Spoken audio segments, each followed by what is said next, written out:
ശ്രീ പന്തളം സുധാകരൻ, ഈ ശക്തിയില്ലാത്ത I group എന്തിനാണ് ഇപ്പോഴും സംഘടനാ തെരഞ്ഞെടുപ്പ് എന്ന വാദം ഉന്നയിക്കുന്നത്? വെറും പൊള്ളയായ ഒരു വാദം അല്ല, അങ്ങനെ പറയരുത്. കാരണം അതിൽ വളരെ ഖേദമുണ്ട്.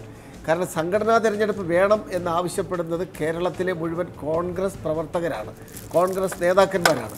ആ പ്രവർത്തകരുടെ വികാരത്തിന് എതിരായി നേതാക്കന്മാർ നിൽക്കുന്നില്ല. അതിൽ ഗ്രൂപ്പൊന്നുമില്ല. എല്ലാവരും, ശ്രീ ഉമ്മൻചാണ്ടി തന്നെ പറയുന്നു, ശ്രീ രമേശ് ചെന്നിത്തല ഡൽഹിയിൽ പോയി എല്ലാവരും പറയുന്നത് സംഘടനാ തെരഞ്ഞെടുപ്പ് നടത്തി ശക്തിപ്പെടുത്തണം എന്നാണ്. മാത്രമല്ല അതിൻ്റെ പിന്നിലുള്ള ഒരു ഉദ്ദേശം, ഇന്ത്യയിൽ തന്നെ ഏതാണ്ട് 60%-ലധികം ചെറുപ്പക്കാരാണ്. ആ ചെറുപ്പക്കാർക്ക് ഈ പാർട്ടിയിൽ പ്രാമുഖ്യം കുറഞ്ഞു പോയതുകൊണ്ടാണ് യഥാർത്ഥത്തിൽ ഈ തെരഞ്ഞെടുപ്പുകളിലൊക്കെ കനത്ത അടി, അതായത് പൊതു തെരഞ്ഞെടുപ്പുകളിലൊക്കെ കനത്ത അടി ഉണ്ടാവാനുള്ള കാരണം. അതുകൊണ്ട് ഞങ്ങളെപ്പോലുള്ളവരുടെ വ്യക്തിപരമായ അഭിപ്രായം ഈ ചെറുപ്പക്കാരുടെ ഒരു മുൻനിര, കാരണം 33ാമത്തെ വയസ്സിൽ ഇന്ത്യയിലെ ഏറ്റവും പ്രായം കുറഞ്ഞ KPCC പ്രസിഡന്റായി ബഹുമാനപ്പെട്ട ശ്രീ AK ആന്റണി വന്ന ഒരു സംസ്ഥാനമാണ് കേരളം. 36ാമത്തെ വയസ്സിൽ ശ്രീ ചെറിയാമ്പലിപ്പിന് അദ്ദേഹത്തിന് അറിയാം, എല്ലാവർക്കും അറിയാം.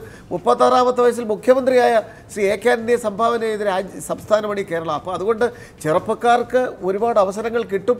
അതിനുവേണ്ടി ചെറുപ്പക്കാർ പൊരുത്തണം. അതിനുള്ള അവസരം ഉണ്ടാകണമെങ്കിൽ തെരഞ്ഞെടുപ്പ് എന്ന ഓപ്പണിംഗ് ഉണ്ടായേ മതിയാകും. ആ ഓപ്പണിങ്ങിന് രാഹുൽ ഗാന്ധിയോ ഹൈക്കമാൻഡോ ആരും എതിരാണ് എന്ന് ഞങ്ങൾ ആരും കരുതുന്നില്ല. പക്ഷേ തെരുവിലൊരു കൂട്ടയടി ഉണ്ടാകരുത്. മാത്രമല്ല പിണറായിയുടെ പോലീസാണ്, ഒരു രക്ഷയില്ല, ഒരു സംരക്ഷണവും നിർജീവമായ പോലീസാണ്, പിണറായിയുടെ നിർജീവമായ പോലീസാണ്, ഒരു സംരക്ഷണം നമുക്ക് കിട്ടുന്നില്ല. മാത്രമല്ല മണിയാണ് എല്ലാവരുടെയും റോൾ മോഡൽ. അപ്പൊ എന്ത് സംഭവിക്കും? അതുകൊണ്ട് അത് കണ്ടറിഞ്ഞു തന്നെയാണ് ഈ സമവായം എന്ന് പറഞ്ഞ അത് മുതിർന്ന നേതാക്കൾ ഒരു തരമാക്കി എടുക്കുകയുമാണ്.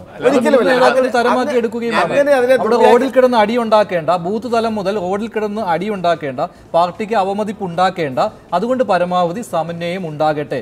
എന്തിനാണ് യുവാക്കളായ കോൺഗ്രസ് നേതാക്കളെ ഇങ്ങനെ പറ്റിക്കുന്നത്? ഇപ്പൊ അങ്ങനല്ല. ഈ കഴിഞ്ഞ പാർലമെന്റ് തെരഞ്ഞെടുപ്പോടുകൂടി, അതിനുശേഷം ഇപ്പൊ UP ഉൾപ്പെടെ തെരഞ്ഞെടുപ്പോടുകൂടി ഇന്ത്യയിലെയും കേരളത്തിലെയും കോൺഗ്രസ്സുകാരൊക്കെ അങ്ങേയറ്റം ഒരു ഫൈറ്റിംഗ് മൂഡിലാണ്. കാരണം നിരാശയിൽ നിന്നുണ്ടാകുന്ന ഒരു കുതിപ്പാണ്. ആ കുതിപ്പിന് വേണ്ടി നിൽക്കുമ്പോൾ ഞങ്ങൾ പോരടിക്കും എന്ന് നിങ്ങൾ ആരും കരുതരുത്. പോരടിക്കുന്ന പ്രശ്നമില്ല. ഒരു നല്ല ഇലക്ഷനിലൂടെ പുതു രക്തം കൂടി കടന്നു വന്ന് ഒരു നല്ല KPCC പ്രസിഡന്റ്, അതിപ്പോൾ ആരായാലും ഇപ്പോഴുള്ള പ്രസിഡന്റ് താൽക്കാലികം എന്ന് പറയുന്നത് കൊണ്ടാണ്. ആ താൽക്കാലികം എന്നുള്ള വാക്ക് മാറ്റിക്കഴിഞ്ഞാൽ പിന്നെ അദ്ദേഹം തെരഞ്ഞെടുപ്പ് കഴിയുന്നവരെ പ്രസിഡന്റാണ്. തെരഞ്ഞെടുപ്പ് കഴിയുമ്പോൾ ഒരുപക്ഷെ അദ്ദേഹത്തിനോ അല്ലെങ്കിൽ ആർക്കും വേണമെങ്കിലും തുടരാം. അതാണല്ലോ ഡൽഹിയിൽ ഇപ്പോൾ നടക്കുന്ന ചർച്ച നിർത്തണം. ഡൽഹിയിൽ നടക്കുന്ന ചർച്ച പാർട്ടിയെ ശക്തിപ്പെടുത്താനാണ്, ദേശീയ തലത്തിൽ ഒരു വരി പറയട്ടെ സുധാകര. ആന്റണിയുടെ ഒക്കെ കാര്യമാണ്. AK Antony, Oommen Chandy, Vayalar രവിയൊക്കെ KSU youth Congress കെട്ടിപ്പടുത്തത്, അതിന്റെ അടിത്തറ ഉണ്ടാക്കിയത് അവർ തന്നെയാണ്. ഇന്നും പക്ഷെ അവർ തന്നെയാണ് കോൺഗ്രസിന്റെ മുഖം, അവർ തന്നെയാണ് കോൺഗ്രസിന്റെ നട്ടല്. അത് യുവാക്കളുടെ കൂടി കുറ്റമാണ്. അന്ന് അവര് രംഗത്തെത്തിയത് അന്നത്തെ പ്രായമായവരെ കുറ്റപ്പെടുത്തരുത്. യുവാക്കളുടെ കുറ്റമാണെന്ന് പറയുന്നത് തെറ്റാണ്. കാരണം ഇവർക്ക് അർഹമായ സ്ഥാനം ഇവരെ കൊടുക്കില്ല. അതായത് ഹിറ്റ്ലറുടെ യുദ്ധതന്ത്രമാണ്. കടന്നു പോകുന്ന പാലങ്ങൾ അവർ തന്നെ തകർക്കും. ശ്രീ അങ്ങ് തന്നെ പണ്ട് പറഞ്ഞിട്ടുണ്ട്, 1982 നടന്ന തെരഞ്ഞെടുപ്പിൽ അന്ന് 2 ഗ്രൂപ്പായിട്ടാണ്, ഒന്ന് ഇന്ദിരാ കോൺഗ്രസും മറ്റൊന്ന് ശ്രീ AK ആന്റണി നേതൃത്വം നൽകുന്നത്. ആ 2 കോൺഗ്രസും കൂടി ചേർന്നുള്ള മുന്നണി 82 തെരഞ്ഞെടുപ്പ് നടന്നപ്പോൾ ശ്രീ K കരുണാകരൻ ഏറ്റവും കൂടുതൽ ചെറുപ്പക്കാരെ, ശ്രീ രമേശ് ചെന്നിത്തലയായാലും കാർത്തികനായാലും ഈ പാവപ്പെട്ട ഞാനായാലും എത്രയോ നിരവധി ചെറുപ്പക്കാരെ പ്ലേസ് ചെയ്ത് അസംബ്ലിയിലേക്ക് കൊണ്ടുവരാൻ ധൈര്യം ശ്രീ K കരുണാകരൻ കാണിച്ചില്ലേ? അദ്ദേഹം യൂത്ത് കോൺഗ്രസിന്റെ പ്രോഡക്റ്റ് ഒന്നും അല്ലല്ലോ, കേസിന്റെ പ്രോഡക്റ്റ്. ശരി, കാരണം യഥാർത്ഥത്തിൽ വയസ്സനായി കരുതപ്പെട്ടിരുന്ന കരുണാകരനാണ് യുവാക്കൾക്ക് പ്രോത്സാഹനം കൊടുത്തത്. അതേസമയം യൂത്ത് കോൺഗ്രസിലൂടെയും KSUടെ കടന്ന ആളുകൾ തന്നെയാണ് യുവാക്കളുടെ ശത്രുക്കളായി മാറിയത്. അതുകൊണ്ട് ഇപ്പോഴും അതേ കോൺഗ്രസിലൂടെ വന്നിരിക്കുന്ന ആളുകൾ തന്നെയാണ്. ഈ വോട്ടെടുപ്പ് നടക്കട്ടെ, സംഘടനാ തെരഞ്ഞെടുപ്പ് നടക്കട്ടെ എന്ന വാദം ഈ ഐ ഗ്രൂപ്പ് എന്തിനാണ് ഇങ്ങനെ വെറുതെ ഉന്നയിക്കുന്നത്? ആരെ തൃപ്തിപ്പെടുത്തുന്നതിന് വേണ്ടിയാണ്? അല്ല, അത് തെരഞ്ഞെടുപ്പ് കാര്യം പറഞ്ഞെങ്കിലേ പറ്റുള്ളൂ. പക്ഷേ എനിക്ക് തോന്നുന്നത് തെരഞ്ഞെടുപ്പ് ശക്തമായ തെരഞ്ഞെടുപ്പ് നടക്കുകയാണെങ്കിൽ അത് ഉമ്മൻചാണ്ടിയുടെ ഒരു തേരോട്ടം തന്നെയായിരിക്കും, ഇല്ലേ? ആന്റണി പക്ഷം കീഴടക്കുക. ഉമ്മൻചാണ്ടിയുടെ നേതൃത്വത്തിലുള്ള ആന്റണി പക്ഷം, അത് പക്ഷേ AK ആന്റണിക്കോ ഇപ്പോഴത്തെ മുതിർന്ന നേതാക്കന്മാർക്കോ ഒരിക്കലും ദഹിക്കുന്നതല്ല. അതുകൊണ്ടാണ് എങ്കിൽ പിന്നെ എന്തിനാണ് ഉമ്മൻചാണ്ടി പൂർണ്ണമായും സംഘടനാ തെരഞ്ഞെടുപ്പിനെ അനുകൂലിക്കാതിരിക്കുന്നത്? അതായത് സംഘടനാ തെരഞ്ഞെടുപ്പിലൂടെ തന്നെ, ഈ വോട്ടെടുപ്പിലൂടെ തന്നെ വരട്ടെ എന്ന് ഉമ്മൻചാണ്ടിക്ക് ആഗ്രഹമില്ലാത്തത് എന്തുകൊണ്ടാണ്? പരസ്യമായി പറയും സംഘടനാ തെരഞ്ഞെടുപ്പ് എന്ന്, പക്ഷേ അതിനുവേണ്ടി വേണ്ട, അതിങ്ങനെ ഒരു പാർട്ടിയെ തമ്മിൽ അടുപ്പിക്കേണ്ട എന്നുകൊണ്ടാണോ ഈ സമവായം എന്ന് പറഞ്ഞുകൊണ്ട് ഉദ്ദേശിക്കുന്നത്? നേതാക്കന്മാരുടെ സമവായമാണ്. അല്ലാതെ അണികളുടെയോ സംഘടനയുടെയോ സമവായമല്ല. പ്രവർത്തകർ ആഗ്രഹിക്കുന്ന തെരഞ്ഞെടുപ്പ് നടത്തണമെന്നാണ്. അല്ല, ഞാൻ പറയട്ടെ, ഗ്രൂപ്പ് തെരഞ്ഞെടുപ്പ് തെരഞ്ഞെടുപ്പ് നടന്നാൽ ഉമ്മൻചാണ്ടിക്ക് സ്വന്തം ഗ്രൂപ്പിന്റെ ഒരു സ്ഥാനാർത്ഥി ആരെന്ന് കണ്ടെത്തുക എന്നുള്ളത് വലിയ വിഷമമാണ്. ഇപ്പോഴത്തേക്ക് അസനെ തുടരണോ? ഉമ്മൻചാണ്ടിന് ചുറ്റും ഒരു 4-5 പേര് തന്നെ പ്രസിഡന്റുമാരായിരിക്കുകയാണ്. അപ്പോൾ ഉമ്മൻചാണ്ടിക്ക് ഒരാളെ ചൂണ്ടിക്കാണിക്കാൻ പ്രയാസമാണ്. അപ്പോൾ ഹൈക്കമാൻഡ് ചൂണ്ടിക്കാണിക്കുന്ന ആള് നാളെ ഒരു മുഖ്യമന്ത്രി സ്ഥാനാർത്ഥിയായി വരാൻ സാധ്യതയില്ലാത്ത ദുർബലനായ ആളാണെങ്കിൽ തീർച്ചയായിട്ടും ഉമ്മൻചാണ്ടി അതിനെ സപ്പോർട്ട് ചെയ്യും. അത് രമേശ് ചെന്നിത്തല സപ്പോർട്ട് ചെയ്യും. അതുകൊണ്ട് ഈ ഉമ്മൻചാണ്ടി 2 നേതാക്കന്മാർ നിൽക്കുമ്പോൾ അവരെക്കാൾ സുധീറിനെ പോലെ ശക്തിയുള്ള ഒരാളാൻ പാടില്ല. ആ ദുർബലനായ ഒരു KPC പ്രസിഡന്റ് വരണമെന്നാണ് രണ്ടുപേരുടെ ആഗ്രഹം.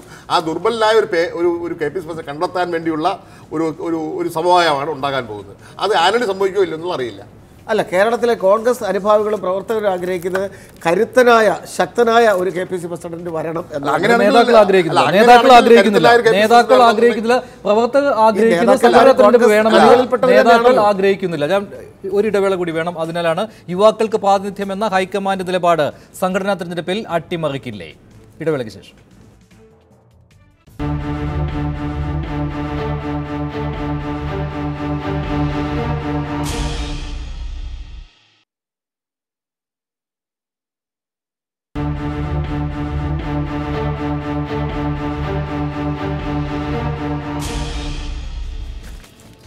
ശ്രീ മാത്യു കുഴൽനാടൻ, ഇപ്പോൾ ഈ സംഘടനാ തെരഞ്ഞെടുപ്പ് എന്ന് പറയുന്നത് വെറും ഒരു പൊറാട്ട് നാടകമെന്ന് സാധൂകരിക്കുന്ന കാര്യം കൂടിയുണ്ട്. ഇപ്പോൾ 2 പേരെ, ഒരാളെ AICC ജനറൽ സെക്രട്ടറി ആയിട്ട് KC വേണുഗോപാൽ MP, മറ്റൊരാളെ AICC സെക്രട്ടറി ആയിട്ട് PC വിശ്വനാഥ് നിയമിച്ചു കഴിഞ്ഞുവല്ലോ ഇന്നലെ.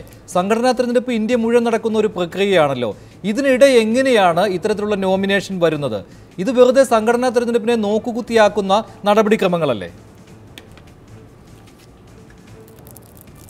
അല്ല, സംഘടനാ തെരഞ്ഞെടുപ്പ് ഇനിയിപ്പോൾ AICCയുടെ മുഴുവൻ സമ്പൂർണ്ണ സംഘടനാ തെരഞ്ഞെടുപ്പ് നടക്കുമ്പോൾ അതിൽ വർക്കിംഗ് കമ്മിറ്റിയിലേക്കും വർക്കിംഗ് കമ്മിറ്റിയിൽ നിന്നും പ്രസിഡന്റ് നോമിനേറ്റ് ചെയ്യാവുന്നവരും അങ്ങനെ സ്പേസുകളൊക്കെ ഉണ്ട്. അപ്പോൾ ഇതിൻ്റെ ഇടയ്ക്ക് ഇപ്പോൾ കർണാടകയുടെ തെരഞ്ഞെടുപ്പ് വരാൻ പോകുമ്പോൾ അതിനുള്ള പ്രിപ്പറേഷൻ നടത്തേണ്ടപ്പോൾ ഇനിയിപ്പോൾ AICC തരമുള്ള സംഘടനാ തെരഞ്ഞെടുപ്പ് എന്ന് വെച്ചാൽ ഒരുപക്ഷെ അത് ഏകദേശം 8 മാസമോ 1 വർഷമോ നീണ്ടെന്ന് വരാം. അപ്പോൾ അതിനകത്തും തെരഞ്ഞെടുപ്പ് കഴിഞ്ഞു പോകും. അപ്പോൾ തെരഞ്ഞെടുപ്പിന് പ്രത്യേക ചുമതല കൊടുത്ത് നിയോഗിക്കുക എന്ന് പറഞ്ഞാൽ തീർച്ചയായിട്ടും അതിപ്പോൾ ചെയ്യണം, എപ്പോഴും ചെയ്തിട്ട് കാര്യമില്ല. അതിനെ ആ നിലയിൽ കാണേണ്ടതില്ല. കാരണം KC വേണുഗോപാൽ കഴിഞ്ഞ ഗോവ തെരഞ്ഞെടുപ്പിൻ്റെ സ്ക്രീനിംഗ് കമ്മിറ്റി ചെയർമാൻ എന്ന നിലയിൽ നടത്തിയ വളരെ പൊളിറ്റിക്കലായിട്ടുള്ളൊരു അപ്രോച്ച്, അത് അദ്ദേഹത്തിൻ്റെ ഒരു തെരഞ്ഞെടുപ്പ് കൈകാര്യം ചെയ്യുന്നതിനുള്ള ഒരു വൈദഗ്ധ്യം തിരിച്ചറിഞ്ഞുകൊണ്ടാണ് കർണാടകയുടെ ചുമതലയിലേക്ക് അദ്ദേഹത്തെ അയക്കാൻ തീരുമാനിച്ചത്. അദ്ദേഹത്തെ അസിസ്റ്റ് ചെയ്യാൻ കഴിയുന്ന 4 ചെറുപ്പക്കാരായിട്ടുള്ള വിശ്വനാഥിനെ പോലെ ഹൈലി പൊളിറ്റിക്കലായിട്ടുള്ള മാണിക് താക്കൂർ, എനിക്കറിയാവുന്നവരാണ് എല്ലാവരും നല്ല ചോയ്സാണ്. അപ്പോൾ അതൊരു എലക്ഷൻ ഓറിയന്റഡ് ആയിട്ടുള്ള. ശരി, ഞാൻ ഇടപെടുകയാണ്. ശ്രീ പന്തളം സുധാകരൻ, സംഘടനാ തെരഞ്ഞെടുപ്പിന് മുൻപ് തന്നെ സംഘടനാ തെരഞ്ഞെടുപ്പിന്റെ പ്രക്രിയ നടക്കുന്നതിനിടെ തന്നെ ഒരു കൃത്യമായ വീതം വെപ്പ്, ഒരു ഗ്രൂപ്പിനെയും അസംതൃപ്തരാക്കാത്ത രീതിയിലുള്ള വീതം വെപ്പ്, അത് തന്നെയാണ് നടന്നത്. ഒരിക്കലുമല്ല. ശ്രീ മാത്യു പറഞ്ഞതുപോലെ ദേശീയ തലത്തിൽ യൂത്ത് കോൺഗ്രസിലൂടെ കടന്നു വന്നിട്ടുള്ള പലരെയുമാണ് ദേശീയ തലത്തിൽ തന്നെ ഇപ്പോൾ AICCയുടെ ഭാരവാഹികളായിട്ട് വെച്ചിട്ടുള്ളത്. മാത്രമല്ല ഈ തെരഞ്ഞെടുപ്പിൻ്റെ ഒരു കണ്ടിജൻസി ഉണ്ട്. ഈ ഇപ്പം കർണാടകയിൽ തെരഞ്ഞെടുപ്പ് നടക്കാൻ പോകുന്ന സാഹചര്യത്തിൽ അവിടെ ഒരു മാറ്റം വരുത്തി പുതിയൊരാളിനെ വെച്ചത് കൂടുതലൊരു എനർജി ഉണ്ടാകും, കൂടുതലൊരു ആത്മവിശ്വാസം ഉണ്ടാകും അവിടുത്തെ പ്രവർത്തനത്തിന് എന്നുള്ളതിൻ്റെ അടിസ്ഥാനത്തിൽ. തീർച്ചയായിട്ടും. ഇപ്പോൾ ഞാൻ മനസ്സിലാക്കുന്നത് ഈ പുതിയ അസനെ പ്രസിഡന്റാക്കിയപ്പോൾ മലപ്രദേശം, അപ്പോൾ ഒരു മുസ്ലിം സമുദായത്തിൽ ഒരാളെ കൊണ്ടുവരണം എന്നുള്ളൊരു തീരുമാനം വന്നു. അടുത്ത ഇലക്ഷൻ വരുമ്പോൾ വേറെ അല്ല, അങ്ങനെ ഒരു ഇതിലാണ് അസൻ വരുന്നത്. കാരണം അസൻ വളരെ സീനിയറാണ് എങ്കിൽ പോലും അതിനകത്ത് അങ്ങനെ ഒരു പലപ്പോഴും ജാതിമത സമവാക്യങ്ങളുണ്ട്. ഇപ്പോൾ KC വേണുഗോപാലും നമ്മുടെ വിഷ്ണുനാഥും എൻ്റെ സുഹൃത്തുക്കളാണ്, അടുത്ത സുഹൃത്തുക്കളാണ്. പക്ഷേ അവരെ ഇപ്പോൾ വയ്ക്കാനുള്ള സാഹചര്യം എന്താ? BJPയിലേക്ക് നായർ സമുദായത്തിൽ നിന്ന് കൂടുതൽ ആളുകൾ ഒഴുകിക്കൊണ്ടിരിക്കുമ്പോൾ BJPയിലുള്ള ഒഴുക്ക് മാറ്റാൻ 2 യുവനേതാക്കന്മാരെ ദേശീയ തലത്തിലേക്ക് വരുന്നവന്മാർ ആ ഒഴുക്ക് പരിഹരിക്കാൻ കഴിയുമെന്നായിരിക്കും ചിലപ്പോൾ അനുമാനിക്കുന്നത്. ചിലപ്പോൾ ഇനിയും വരാൻ പോകുന്ന KPC പ്രസിഡന്റ് നായറുമല്ല മുസ്ലിമല്ല ഒരു ക്രിസ്ത്യൻ ആയിരിക്കും. കാരണം പണ്ടുപോലെ തന്നെ KC അബ്രഹാം AK ആന്റണി അങ്ങനെ പാർലമെന്ററി പാർട്ടി നേതാവ് ഒരു ഹിന്ദു ആണെങ്കിൽ മറുവശത്ത് ക്രിസ്ത്യൻ, അതുകൊണ്ട് ആ ഒരു ക്രിസ്ത്യൻ സമുദായമാക്കാനായിരിക്കും. അപ്പോൾ ഇതിൻ്റെ എല്ലാം പിന്നിൽ ഒരു രാഷ്ട്രീയ സമവാക്യങ്ങളെക്കാളേറെ ഒരു ജാതി സമവാക്യങ്ങളുണ്ട്. ആ ജാതി സമവാക്യങ്ങൾ വരാൻ പോകുന്നു. അപ്പോൾ ഞാനിപ്പോൾ മനസ്സിലാക്കുന്നത് ഹസൻ പ്രസിഡന്റ് സ്ഥാനത്ത് നിന്ന് മാറിയാൽ ഒരു ക്രിസ്ത്യാനി വരാനുള്ള സാധ്യത തെളിഞ്ഞിരിക്കുകയാണ്. കാരണം എന്താ, 2 ഹിന്ദുക്കൾ, പ്രത്യേകിച്ച് നായർ സമുദായം, പ്രബലമായ നായർ സമുദായം തന്നെയാണ് ഒരു കാലഘട്ടത്തിൽ കോൺഗ്രസിൻ്റെ ഏറ്റവും വലിയ ശക്തി. BJPയിൽ ഒഴുക്ക് തടയാൻ വേണ്ടി എന്നുള്ള അർത്ഥത്തിൽ തന്നെയാണ് 2 വെച്ചിരിക്കുന്നത്. അതുകൊണ്ട് ഇനി ക്രിസ്ത്യാനികളെ ഉറപ്പിച്ചു നിർത്താൻ വേണ്ടി ഒരു ക്രിസ്ത്യൻ KPC പ്രസിഡന്റ് വരാനാണ് സാധ്യത എന്നാണ് എൻ്റെ അനുമാനം. എന്തായാലും സംഘടനാ തെരഞ്ഞെടുപ്പ് അട്ടിമറിക്കപ്പെടുകയാണ്. ജേക്കബ് സംഘടനാ തെരഞ്ഞെടുപ്പ് നല്ല കുഴൽനാടൊക്കെ കേൾക്കാൻ വേണ്ടിയാണ്. ദേശീയ തലത്തിൽ കോൺഗ്രസ് വളരെ ദുർബലമായിരിക്കുന്നു. അതിനെ ശക്തിപ്പെടുത്താൻ എന്താണ് വഴി? ഒരു തെരഞ്ഞെടുപ്പെങ്കിൽ തെരഞ്ഞെടുപ്പ്, സമവായമെങ്കിൽ സമവായം. പക്ഷേ ഇതിപ്പോൾ രാഹുൽ ഗാന്ധി ആണെങ്കിലും ആന്റണി തുടങ്ങിയ നേതാക്കന്മാരാണെങ്കിലും ഇവരുടെയൊക്കെ സ്ഥാനം ഉറപ്പിക്കാൻ വേണ്ടിയുള്ളൊരു തട്ടിക്കൂട്ട് നാടകം എന്നല്ലാതെ ഇതിന് യാതൊരു പ്രസക്തിയില്ല. മറിച്ചാണെന്ന് തെളിയിക്കേണ്ടത് നേതാക്കൾ തന്നെയാണ്.